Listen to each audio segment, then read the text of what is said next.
All right, we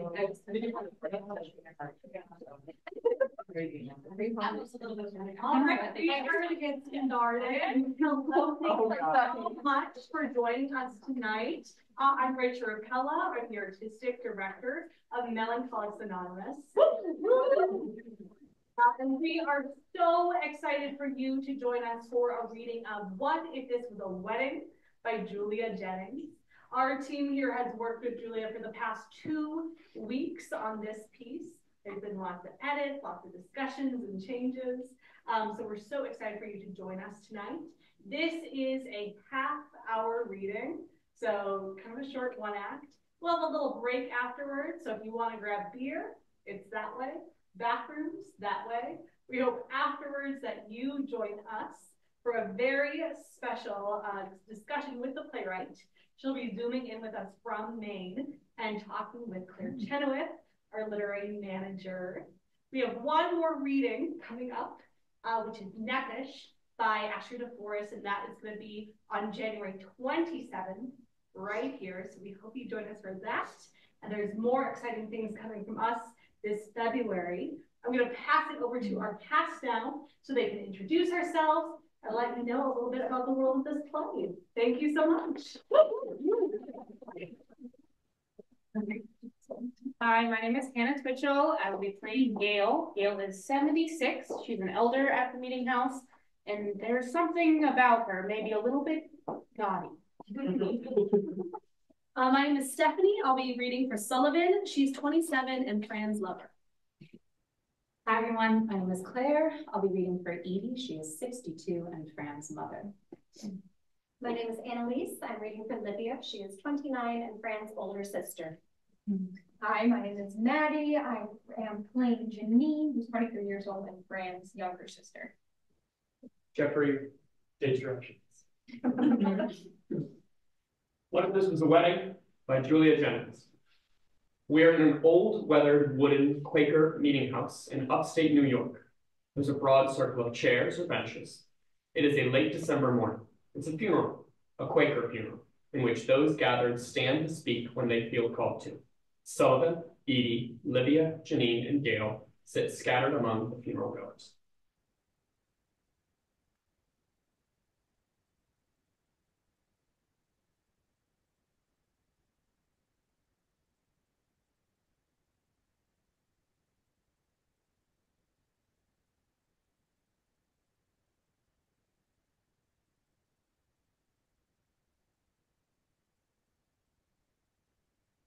Fran brought me to a wedding here like 7 years ago now or something when we were in college. My name is Sullivan. I don't know if I need to introduce myself or I'm Fran's Fran and I met in school in college, and we've been together on and off since then.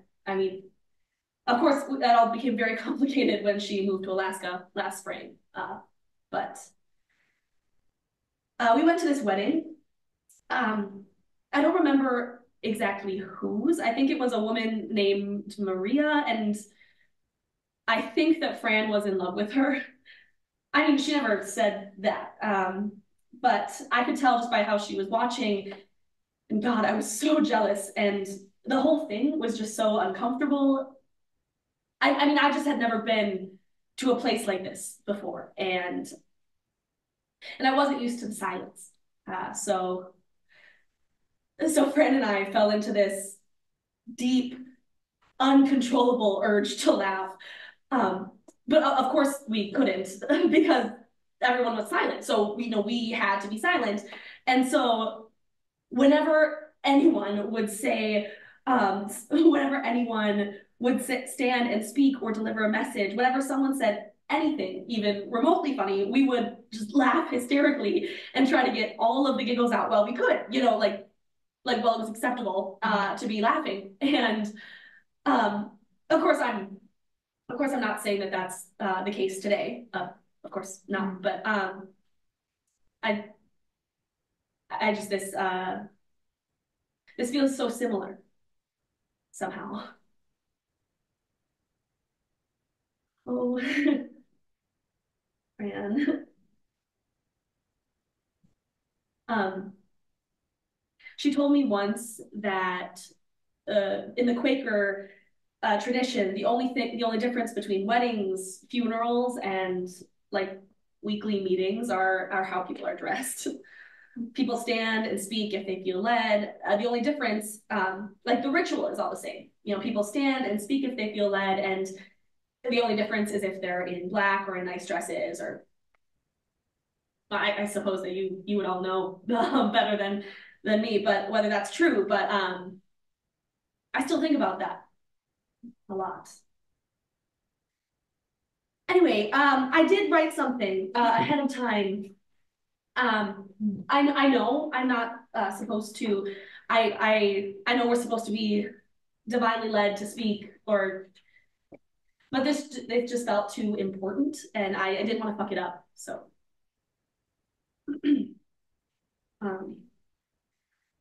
Fran, it seems to me now that I never really said anything to you. We talked and talked and talked in all of our time together, but what did we say? Whenever I tried to think about you this week, I keep finding myself thinking about that summer we spent on Belinda's farm upstate. I just keep thinking about it. No, I don't want to read. I had this day last week, and maybe it was the way the shadows were falling, or the smell of the rain in the air, but it reminded me of this day. There was a day where we were at the lake, and it was the day Kamala Harris announced.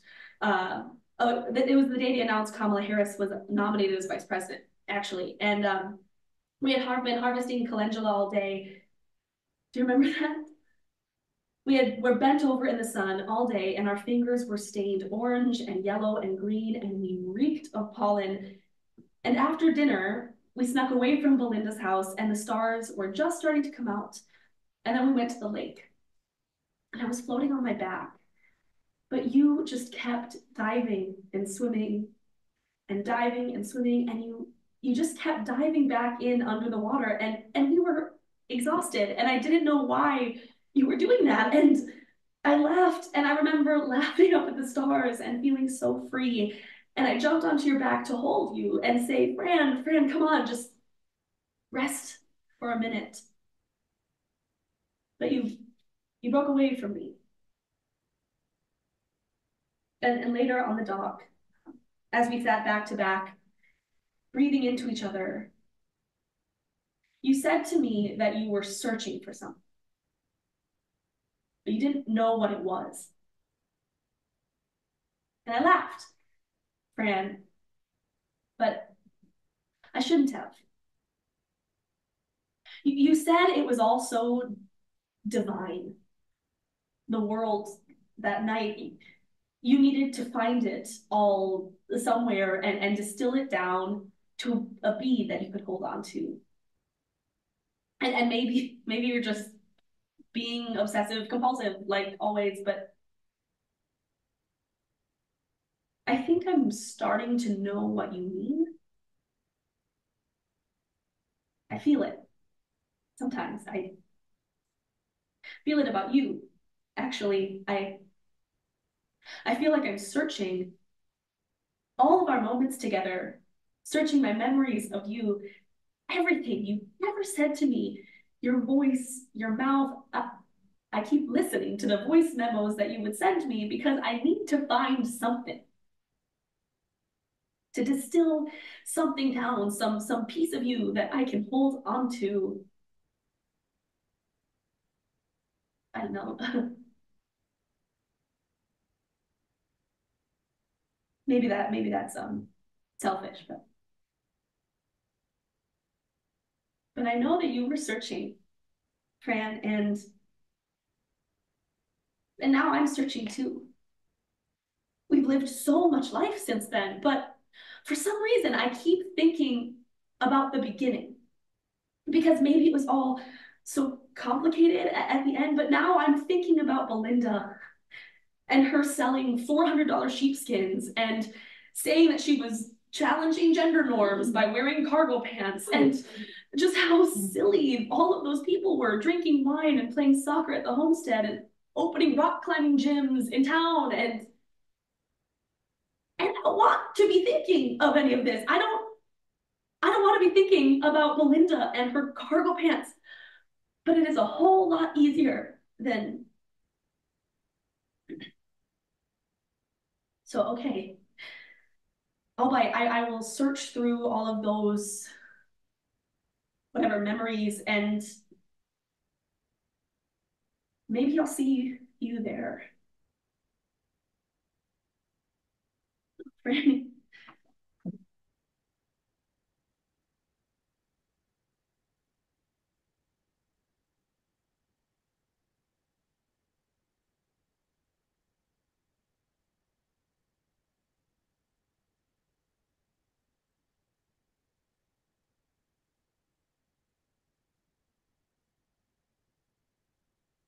My sister kept all of her shoes, almost every single pair she ever owned.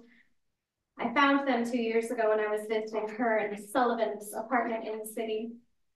And it was ridiculous because they didn't have any storage space to begin with, but I opened her closet and there they all were. All the pieces of Franny, the high top sneakers from when she was little and she read Sammy Keys, those mystery books.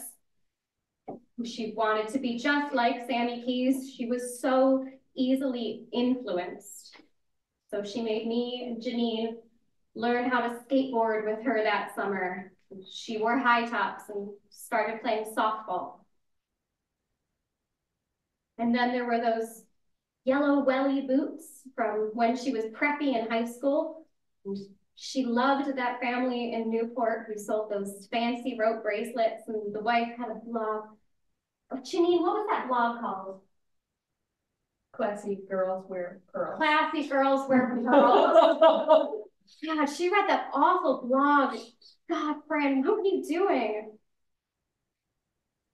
And then she had those horrible little brown leather boots. You know, the ones so worn out, melted almost from college when she started, you know, farming and dating women, and writing poetry that didn't rhyme.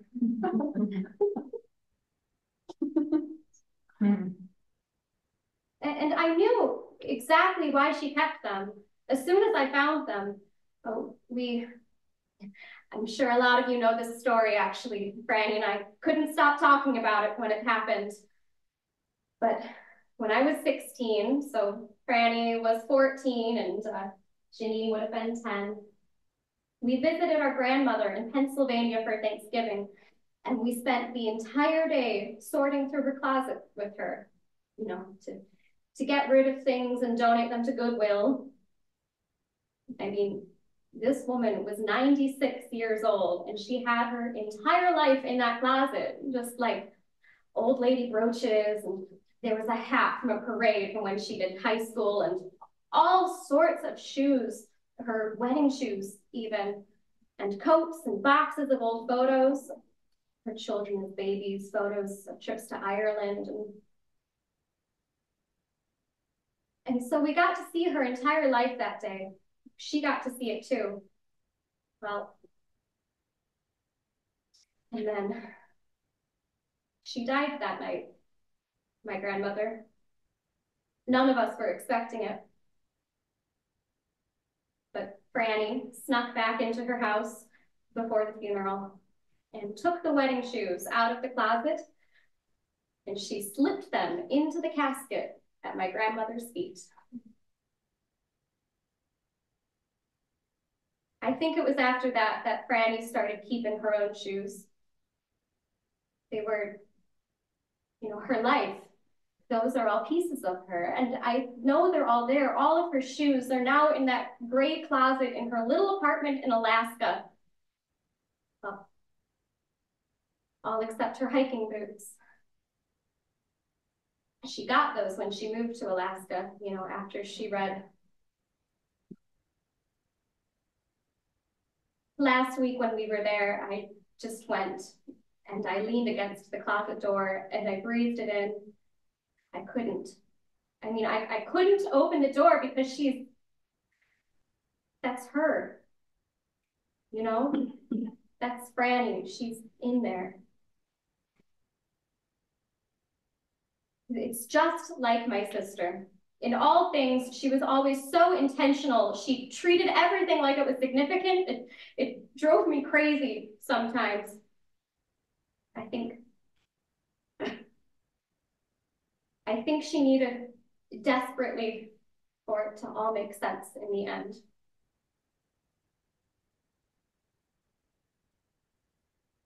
They called it a hiking accident, you know, the mudslide. It feels wrong to ever use the word accident when talking about Fran. She didn't believe in accidents or coincidences. But I mean, it was an accident. I mean, it was a mudslide. I wonder if all of her obsessions and observing everything, I wonder if it ever paid off at all.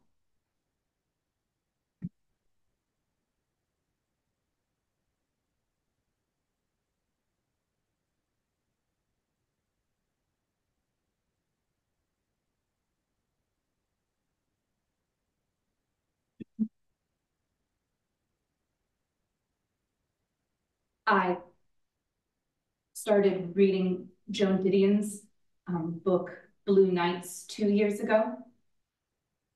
I found it in the used book section of the library, and well, I had been meaning to read Didion for a while. I feel like everyone has to read Joan Didion at some point in their lives, and I had just watched that magnificent documentary about her, the one produced by her nephew.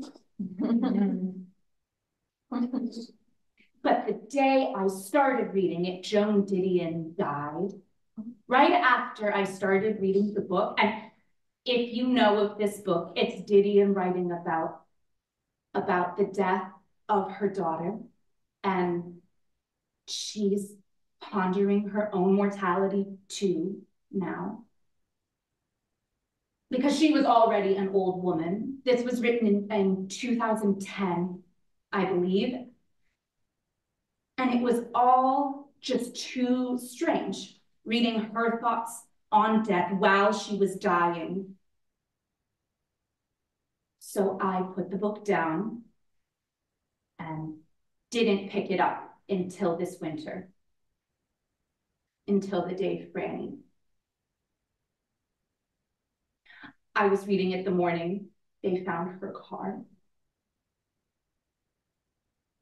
I don't know what possessed me to pick it up again, but I kept reading and rereading this part where she says that when we talk about mortality, we are talking about our children. When we talk about mortality, we are talking about our children. And as I was reading, even before I knew about what happened, I was thinking about Fran. She somehow in my mind has always been closer to mortality than either of my other children. When she was born, something in me said, don't get too attached to this one, Edie. She may not be around for too long. But you all know, Franny, how could I not get attached? How could anyone not get attached to her? So I had this lead-in when she was born, and I buried my umbilical cord in the yard, and I planted a tree over it. So as Franny grew, the tree grew, and the leaves fell off, and they grew back every year. It did all the things that trees should do. And so I had faith. It felt like I had a pact with God to keep my daughter safe. But the tree got struck by lightning in September. And we had to get it taken down last month because it was all rotted out on the inside.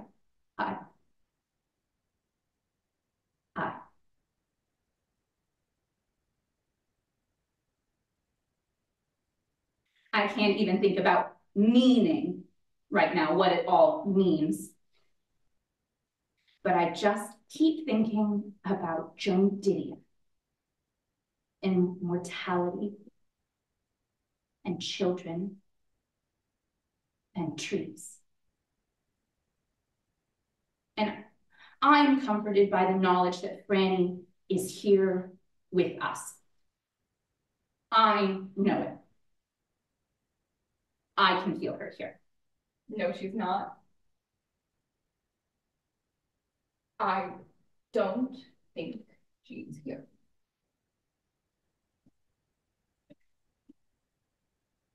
Mom, what are you talking about? She was closer to mortality? What? You knew Franny was gonna die? Janine. No, I shouldn't have come. I wasn't going to. You weren't going to come. But I had to be here for Sullivan and the You know she would have hated this. She would have wanted, I don't know, her ashes to be spread in Alaska, maybe, or whatever, upstate, but not here. Janine, please, don't do this now. What are you saying? You don't get to talk. When's the last time you saw Brandon, huh? You're dragging her back here again. Mom, God, you're just inflicting your power over her once again. No. Now let's not. It wasn't enough that you drove her halfway around the world to get away from me, was it? Alaska wasn't far enough? That fucking mudslide fucking whatever wasn't far enough. You know, Mom. You don't know what happened. You're blaming me. Pardon me. We can take a recess. No. That won't be necessary. I went to stay with Franny for about a month over the summer in her apartment in Fairbanks, which was insane to begin with because, you know, it's basically light out 24 hours a day, which I had never experienced before. But anyway, she was a different Franny than the one I knew growing up. She seemed to almost know she was running out of time. She was even more frantic than usual. She started doing weird stuff, like kept attending this shitty basement production of the Year of Magical Thinking for like 3 Sundays in a row, like it was church or something, which, that's strange, isn't it? I mean, Joan Didion wrote Year of Magical Thinking too, didn't she? So she kept watching that Joan Didion play while we were also reading Joan Didion. Mom, what does that mean? And then this one night, I was out on the fire escape.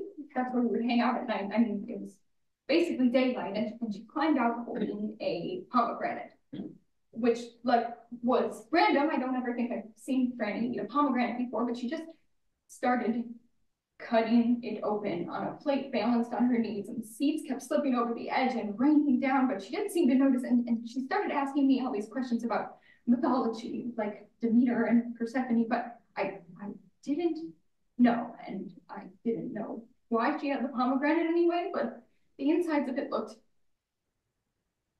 awful.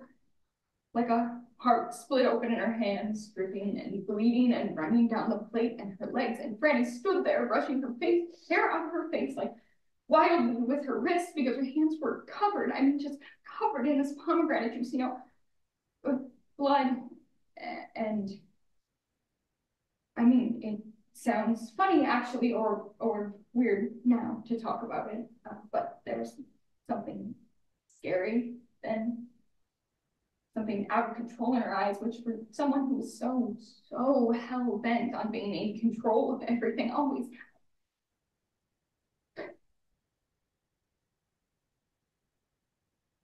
something happened, Mom, and I don't know what it was. That year that Franny lived with me during the pandemic. The two of you in that little house, it changed her. What happened? Nothing happened, Janine. I don't understand why you're saying this. Yeah, she didn't talk about it either, though I could tell that she wanted to. We would sit out on the fire escape and talk in circles about her poetry and, you know, my struggle to find a job and about all of her fears and thoughts about, you know, everything, moving back to New York and marrying Sullivan. Marion? Sullivan? Yeah, I mean, you know, she was thinking about it. What? She didn't tell me? She didn't. Well, I mean, I guess she just didn't think you liked Sullivan. I don't like Sullivan. Well, there you go. But Franny, she could have told me anything. She knew that. That's obviously not. Mom, you didn't like that she wanted to leave home. You didn't like the woman she was in love with. You always act like everything's fine, like the two of you got along just fine, but she left because of you, and now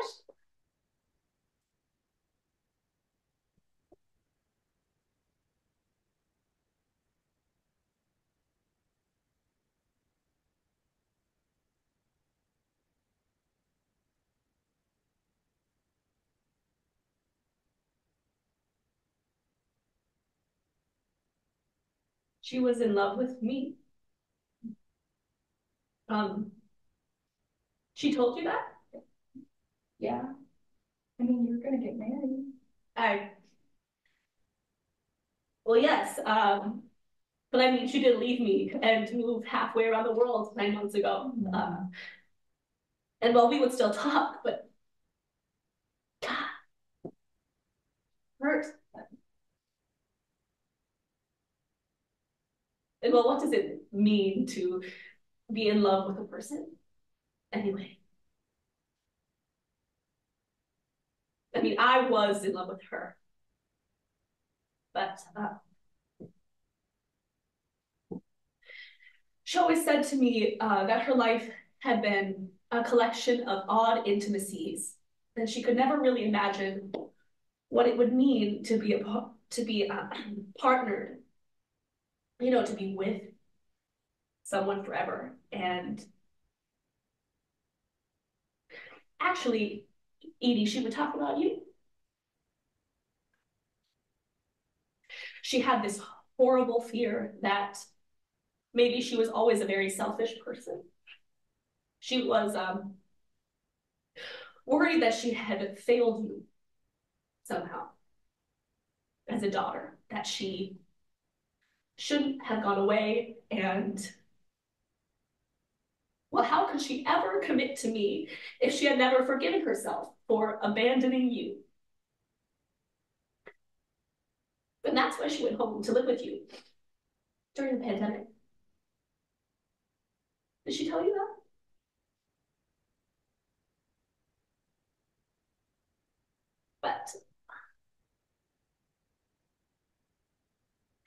But I think it was just all too much for her. You and me, and she needed to get away. And so she did. And she didn't have to go to Alaska to do it. She was into the wild. I know that. What does that mean? I mean, like into the wild. The book. Yeah, a book that was a movie. Yeah. Franny had been reading. That guy, Christopher something, goes to Alaska, burns his credit cards, and lives in a bus, and he dies in the end. This actually happened. And he has that whole mantra, that thing he keeps saying, happiness Happiness is only real when shared. Exactly. I think Franny had been reading it and was influenced to follow in his tracks, and well, she followed a little too closely. Sullivan.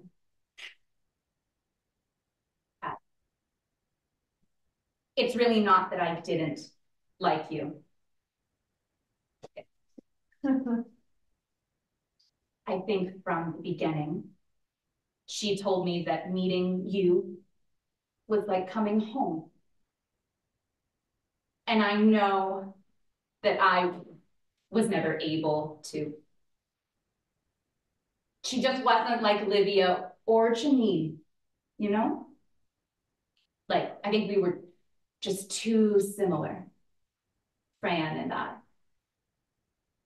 Like the wrong sides of magnets. We just threw each other. I don't know. You would have been a beautiful bride.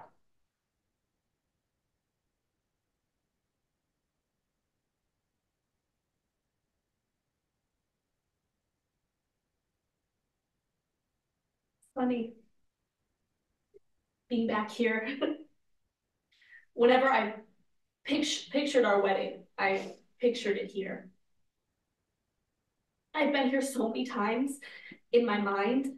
I imagined the faces that would be here and what people would say, and would Franny and I have the unbearable urge to laugh again? You know, what shoes would Franny have worn today? And today, the whole day, I've had this feeling that this is it. Somehow, like this is our wedding. And maybe, I don't know, you know, maybe we wouldn't have gotten married in the end. Maybe I was just another one of her odd intimacies in life, but... A single pomegranate rolls into the center of the circle. Then again, maybe not. Edie and Sullivan both slowly walk towards the pomegranate. Maybe after a long moment, Edie reaches out her arms and hugs Sullivan, but they don't touch the pomegranate.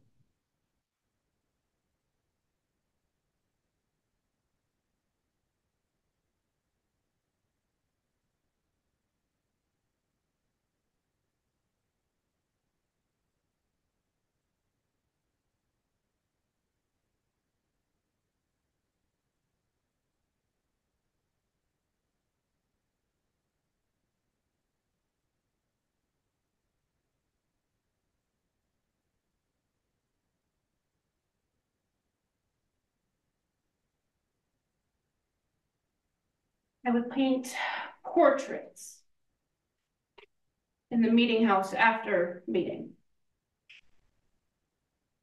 Every Sunday, I would paint the people who were there that morning.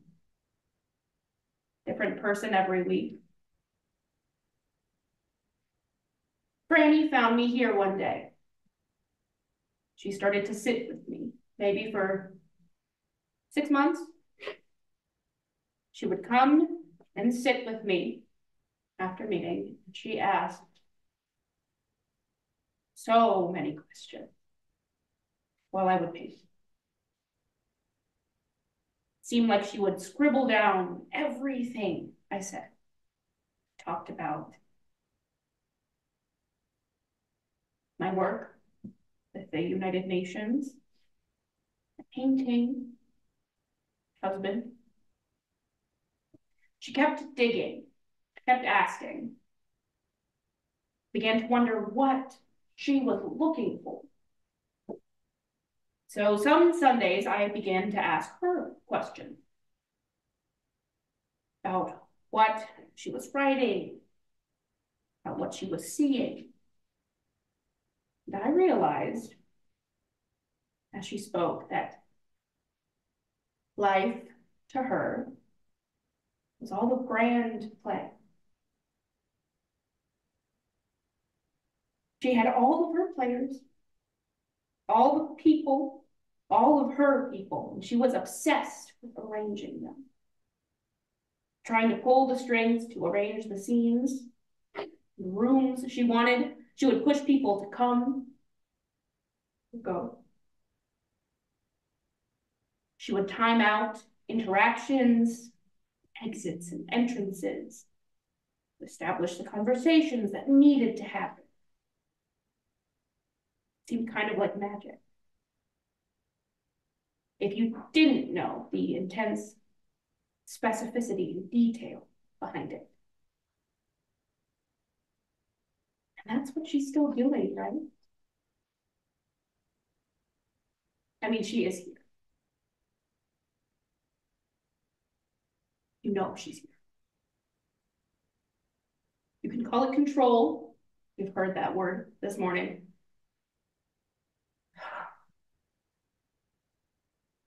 But perhaps it's always been more intervention of a divine nature. What do you suppose she's asking of us now? Forgiveness? Maybe. Or redemption? Maybe she's just watching. Having a good laugh.